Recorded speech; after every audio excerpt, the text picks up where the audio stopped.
Haryanvi singer Rocky Mittal द्वारा दर्ज करवाई गई एफआईआर के आधार पर तीसरी आरोपी महिला को भी गिरफ्तार कर लिया गया है।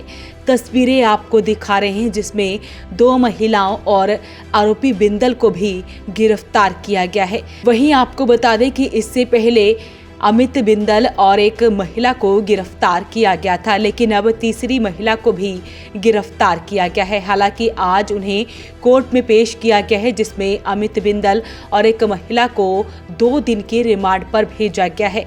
इसके साथ जो पहली महिला को गिरफ्तार किया गया था उसे न्यायिक हिरासत में भेजा गया है। वहीं इस सारे मामले को लेकर Haryanvi singer Rocky Mittal voice of Panipat पर लाइव है। उन्होंने इस पूरे मामले की जानकारी दी है। तो सारे मामले में बातचीत करने के लिए रॉकी मित्तल हमारे साथ फिर से जुड़ गए हैं।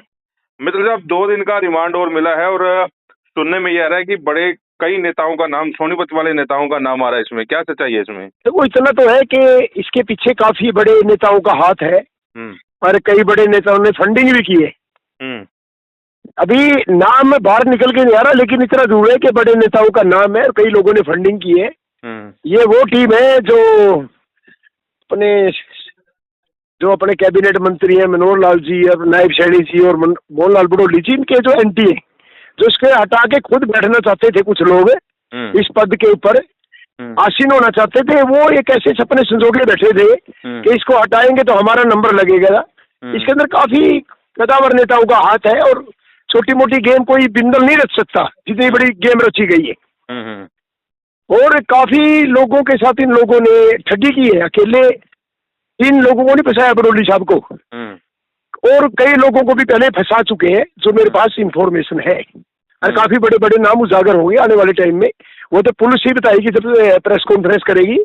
तो अभी तो जांच जारी है, इसलिए पुलिस खुलकर कोई बात बता नहीं रही। मित्तल साहब, सोनीपत के एक नेताजी की वीडियो वायरल हुई थी। इस सारे मामले को उस वीडियो वाले नेताजी के साथ जोड़ सकते हैं या इससे कुछ अलग हो सकता है? सोनीपत के नेताओं को भाई साहब पता नहीं क्या हो गया। ये उमेश कौशिक जी की भी सीडी आई थी, ये हमने ट्रैप का मामला, एक पहले भी मामला था जी। एक बंदा हो रहे ऐसे ही, वो भी नेताओं के साथ घूमता है, वो भी एक चकला घर चलाता है जी। वो एक पत्रकारिता के भेष में भी घूमता है एक वहां पे जी। तो ये एक दूसरे को दबाने का, खत्म करने का जो षड्यंत्र है, ये गलत है और तथ्यों में जाना चाहिए। मेरे को तो एक बात लग रही है कुलवंत भाई, इस लड़ाई के पीछे कोई अलग मकसद है। ऐसा भी हो सकता है कि ब्राह्मण नेताओं को कोई लड़ा के अपना फायदा उठा रहा हो। मुझे जहां तक मालूम पड़ रहा है, सोनीपत के कई लीडर ऐसे भी हो सकते हैं जो उनकी आपस में लड़ाई करा के अपना उल्लू सीधा कर रहे हैं, जो मेरी सोच है। और वो भी सामने आएगा। अभी तो जांच जारी है, बहुत कुछ निकल के आगे आएगा, क्योंकि अकेला पैसे की भूख और सत्ता की भूख इस कदर हैवी थी इन लोगों के ऊपर।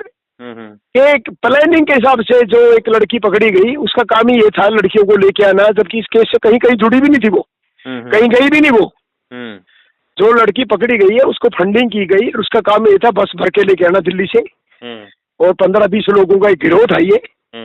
और इस गिरोह के सारे लोग इकट्ठा होकर काम करते थे। फिर ये पुलिस पे जैसे किसी पे एफआईआर करवा दी, फिर पुलिस पे प्रेशर डालने के लिए धरने प्रदर्शन, हाय कैंडल मार्च, सब प्रीप्लान्ड, ताकि लोगों की सहानुभूति मिले और पुलिस प्रेशर में आए और रुपए कार्रवाई करे।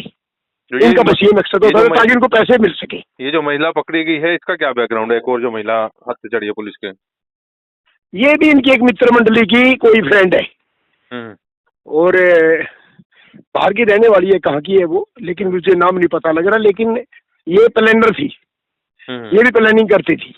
इन्होंने अलग अलग विभाग बांटे हुए थे कि भाई वो जाके प्रेस कॉन्फ्रेंस को बोलेगा, वो प्रेस का सामना करेगा, वो लड़की आगे लेके आएगा, वो ऐसे करेगा, वो कस्टमर फंसाएगा, फिर सौदेबाजी कौन करेगा। इनकी बड़े पैमाने पे चैट भी पकड़ी गई है। और जो सामने ये तो देखो पुलिस के जो आला अधिकारी हैं, मेरे ख्याल सीपी साहब जब इसकी प्रेस कॉन्फ्रेंस करेंगे तभी सारे मामले आगे आएंगे। लेकिन इतना जरूर है, पंचकूला पुलिस बहुत तीव्रता से और बहुत स्पीड से जो उसने काम किया, ये मेरे ख्याल अपने आप में इतिहास है। और हिमाचल पुलिस ने भी इसमें राजनीति से ऊपर उठकर जो काम किया, मैं कहता हूँ काबिल तारीफ है। आपको लगता है कि जैसे पहले रिमांड पर थे बिंदल साहब, अभी 2 दिन का और रिमांड लिया, यानी कि पुलिस के हाथ कुछ तगड़े जो है क्लू लगे हुए इन दोनों के? तगड़े क्लू लगे तभी तो दोबारा रिमांड मिला, तो रिमांड नहीं मिलता। मुझे लगता है कि इसके ज्यादा बड़े सबूत मिले और बड़ी गहरी साजिश का पर्दाफाश होगा, जिस हिसाब से इसका रिमांड लिया गया है। तो इसमें बीजेपी ये भोले भाई एक है, मेरे को एक बात का पता लगा है, इस किसी के साथ इसने ठगी की थी, कोई 2 अधिकारी भी मिले हुए दिल्ली के, तो इसको मोबाइल की लोकेशन बताते थे जी, बिंदल को, उस लोकेशन पे ये पहुंच जाता था। किसी इसी के सोनीपत का कोई इंसान है जिसके पीछे लगे हुए थे, उसने मेरे को कटिंग भी भेजी थी, तो उसका भी मेरे ख्याल जांच का विषय है कि ऐसा कौन था जो इसको पता लग जाता था कि कौन कहाँ गया हुआ है। कोई ऐसा भी अधिकारी था जो इसको मुहैया कराता था लोकेशन मोबाइलों की, ताकि उसको अंजाम दिया जा सके वारदात को। अभी सुनने में एक चीज सामने आ रही है कि इसमें कोई पत्रकार भी शामिल है इस सारे गिरोह में, कुछ ऐसा सुनने में आया है। मेरे को देखो इतना पता है कि इसके अंदर काफी बड़े खुलासे होने वाले हैं।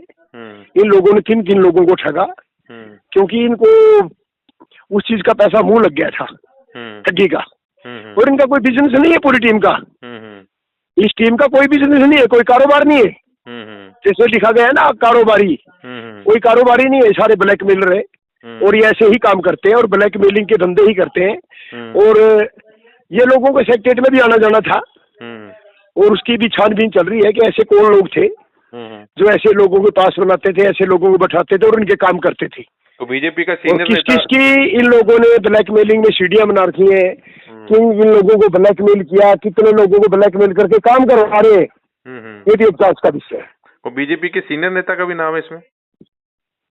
बीजेपी का जो सरकार से जुड़े हुए लोग हैं वो लोग नहीं है इसके अंदर, वो तिल मिलाए हुए लोग हैं जो चले हुए कारतूस से, जो फ्लॉप साबित हो गए हैं, घर बैठे हैं, कोई पूछने वाला नहीं है। वो लोग एक झुंड बना के ऐसा कुछ कर रहे हैं कि दोबारा बाहर आ जाए, लेकिन वो कामयाब नहीं हो पाएंगे और नहीं कामयाब हुए। अभी रिमांड के दौरान आपको क्या लगता है? देखो कुलवंत भाई एक बात बोलूं मैं जी, जो अपने आप को बीजेपी के कहते थे मैं वफादार हूँ जी, वो गद्दार निकले जी। अरे एक रोके मित्तल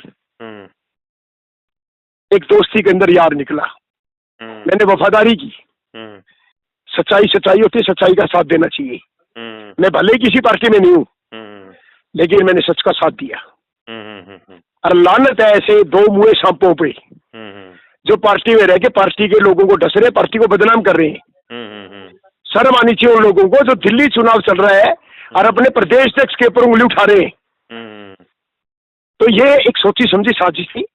ये लोग विपक्ष के साथ मिले हुए हैं, विपक्षी दलों के साथ इनका आना जाना है, ये भी एक जांच का विषय है। कभी विपक्षी दल तो नहीं कोई साथ में फंडिंग कर रहे, ये विपक्ष के साथ मिले हुए हैं और सरकार को बदनाम करना, बीजेपी को बदनाम करना इनका एकमात्र उद्देश्य है।